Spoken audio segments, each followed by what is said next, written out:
Kerry plays down Syria deal hopes as Russia joins Geneva talks.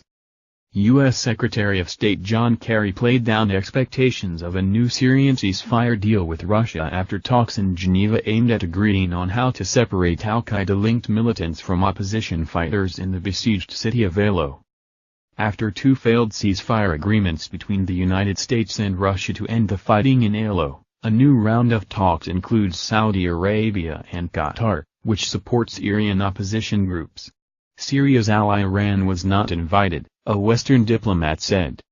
"I'm not approaching this with a high sense of expectation and nothing is based on trust," Kerry told a news conference in Washington following meetings with South Korean ministers.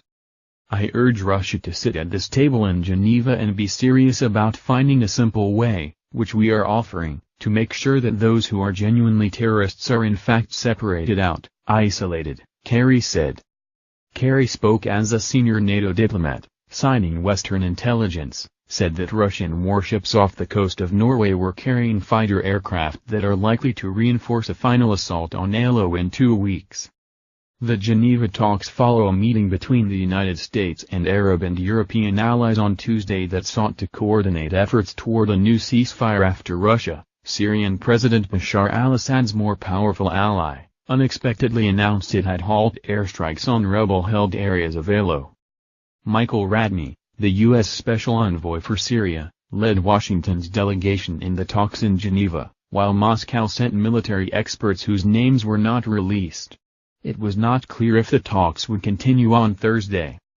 Russia favors a UN proposal to evacuate jihadists belonging to the Jabhat Fatah al-Sham militant group, formerly known as al-nusra, from the besieged zone of eastern Aleppo in return for a ceasefire. Important countries, like Saudi Arabia, Turkey, and Qatar, which have influence over the mainstream rebel groups, are in a position to suggest to those groups to tell the al-nusra fighters that it is time to go to Idlib and therefore take away any alleged justification, or alibi, for the heavy bombing of urban areas of eastern Aleppo, the UN Special Envoy for Syria, Staffan de Mistra, told Swedish daily Svenska Dagbladet. Idlib is a largely rebel-held area of northwestern Syria.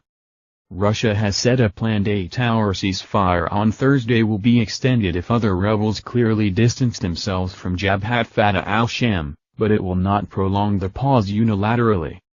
The Russians have no interest in getting to a point where they have to participate in the destruction of a city in order to fight a small group of fighters listed as terrorists by the UN and be remembered in history for that, de Mistra said.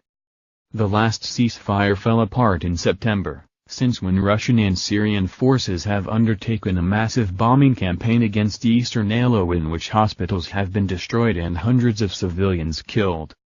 Assad argues that his forces have a constitutional duty to protect the civilian population and rid the city of terrorists. The task of separating moderate rebels from Jabhat Fatah al-Sham, designated as a terrorist group by the UN, is complicated because they have long fought side by side and there is little agreement on the number of their combatants in Aleppo. The United Nations says there are up to 900 Jabhat Fatah al-Sham fighters out of a total of 8,000 rebels in eastern Aleppo, but diplomatic sources have told Reuters there are far fewer, probably a maximum of 200. They are calling the shots in Aleppo, one aide official told Reuters. Reporting by Stephanie Nebe, editing by Mark Heinrich and Grant McCool.